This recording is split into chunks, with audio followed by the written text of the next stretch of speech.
When the investigator assigned to your case is done collecting all the evidence against you, talking to all the witnesses they need to talk to, they will provide that evidence, which is called the investigative file, to the Prosecution Services Unit of the Department of Health. That is where a Department of Health prosecutor will be assigned to your case, and being an attorney, they will be able to assess if the evidence is sufficient.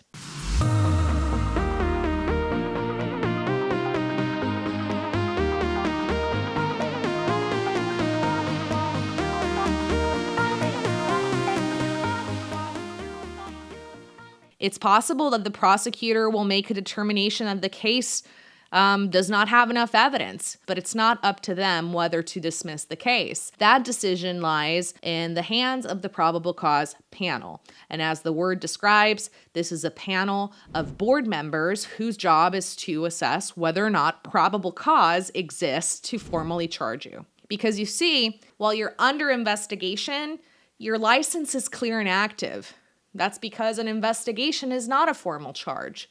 They're just allegations. I do want to say, in most cases, your license is clear and active because there are some Practice Act violations that are so egregious that even just the mere allegation of it can alert the department to try to seek an emergency action against you. So there are a handful of cases where the circumstances of the allegations are so bad that there's enough evidence to say that you are in immediate and serious danger to patients and you need to be stopped immediately pending the investigation. If that's the case, the Department of Health will be able to get an emergency restriction order or an emergency suspension order. That will be public record. That will be served to you, actually served so that you get it, and that will stop you from practicing.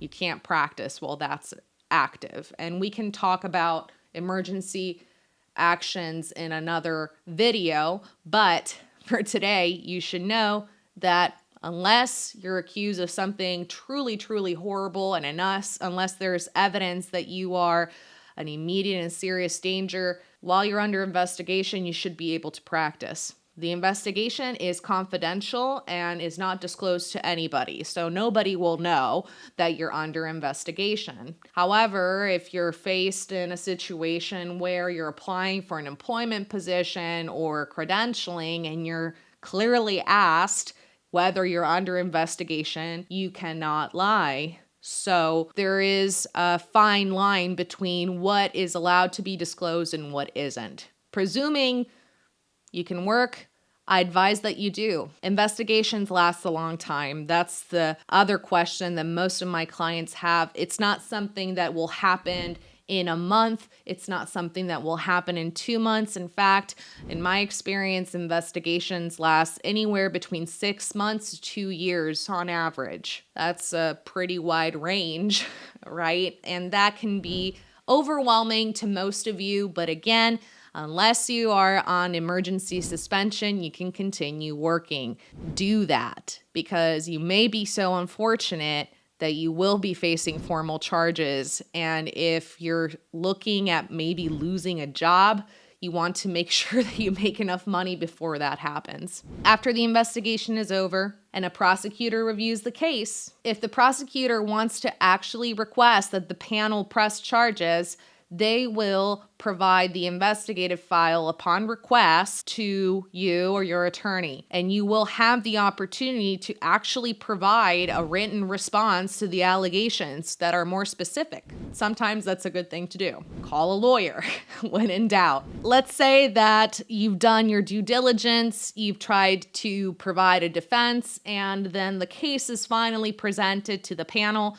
The panel has two choices. The panel has to decide whether to dismiss the case, make it go away, or whether to issue specific charges for Practice Act violations. Talking about dismissals, there's two ways in general that a case can get dismissed. The most obvious one is that there's not enough probable cause. The evidence is insufficient, the case needs to be dismissed. But there are instances in which maybe the evidence isn't quite exculpatory. Maybe the circumstances are a little suspicious, but nothing really pinpoints for sure that you committed a Practice Act violations. And maybe you provided a lot of mitigative evidence. Maybe there are a lot of explanations or alternatives that can be justifications to what happened. So if that's the case, sometimes the probable cause panel decides to dismiss a case with a warning. This is called a letter of guidance, and it's not public record. It's still a case dismissal and everything is still confidential, but that is the